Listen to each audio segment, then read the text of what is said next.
Lobbyland. We're sporting our Lobbyland t-shirt today because we're going to cover the most powerful lobby group in the country, the BCA, or the Business Council of Australia. Now, it's not really the Business Council of Australia, that's their name, but it's really the Business Council of the multinationals. Because a quick run through shows that of the 133 members, at least 58 are foreign. By the way, 28 are serious tax avoiders. JobKeeper, at least 10 of them are on the old JobKeeper. Other subsidies, such as the banks, underpinned by various guarantees, 13. Avoidance facilitators, like the Big Four, PwC, Deloitte, etc. Tax avoidance facilitators and government consultants, including the lawyers, that's 13. That leaves us with about 10 or 12 that aren't involved in any of those practices. So we've just filed a big investigation into JobKeeper. It's been an incredible year for company profits, and the reason that it has is because the government is paying the wage bills of a lot of these companies. And if you cut out your wages, you tend to do pretty well as a business. Now, some of them handed some of the money back that they got from JobKeeper, but mostly it was a reputational risk thing. They just gave a little bit back and, decided they'd keep the rest. We put it to the Business Council of Australia, to the Chief Executive, Jennifer Westacott.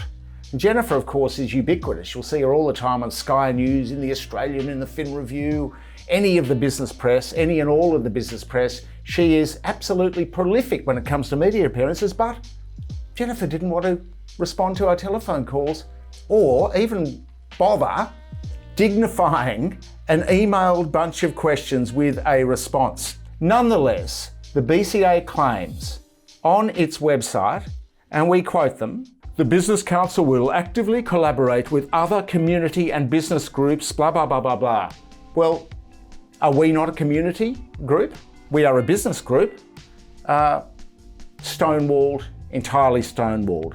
Now, the questions that we put to them are of serious public interest because her members are getting publicly subsidised by the taxes of ordinary Australians. We just wanted to know how many of her members, in fact, were on the JobKeeper teat. How much had they taken? Did she approve? Should they pay the subsidy back? They survived, most of them doing very well. There are record profits by a lot of these companies. The BCA is relentless in espousing small government. In fact, they really have two policy platforms: lower taxes for business, lower wages for workers. That's pretty much it. Those are the two major platforms espoused over decades of the Business Council. Now, it's worked because the members of the Business Council, these 133 members that are listed on their website, are the biggest companies in Australia, both multinationals and Australian companies. These companies have absolutely prospered. Executive salaries are up, shareholder wealth is up thanks to the share market boom, consulting fees are up, government consulting has gone through the roof. Everything is up for big business. The problem is the good old trickle down. It's not trickling down. Some of it is, but mostly inequality is on the rise. There's great uncertainty for younger Australians. There is a K-shaped recovery right now, and we will know in a few weeks, probably, the impact of the end of JobSeeker and JobKeeper at the end of March, how the recovery is really going. It really is at an inflection point.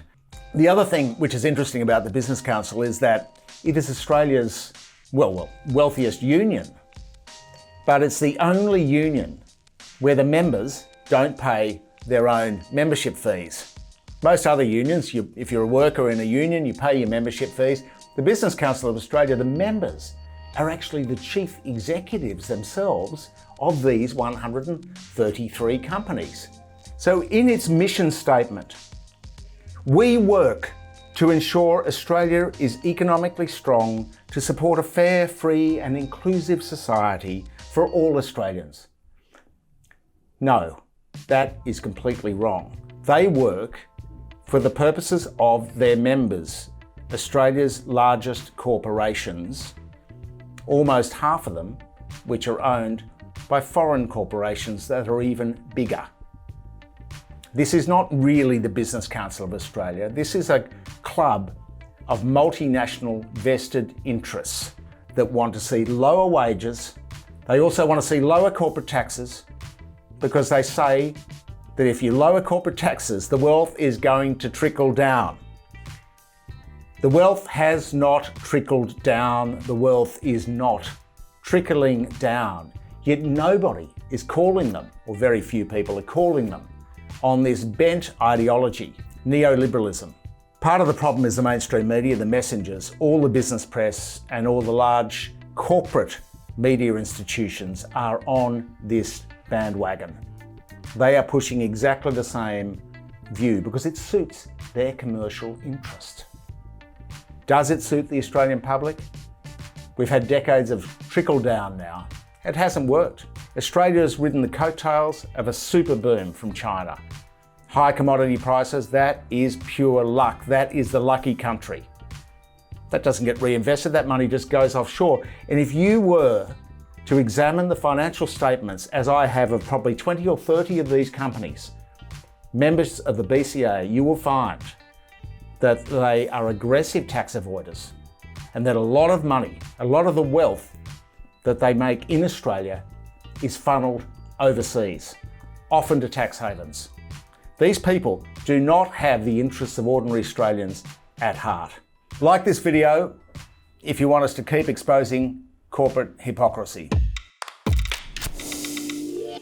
It's really important at this time when the government has just forced payments out of Google into News Corporation and Nine Entertainment and others, that Australia supports independent journalism. We don't have these subsidised income streams, so thank you to the people already who've supported us on Patreon and who've bought the merch.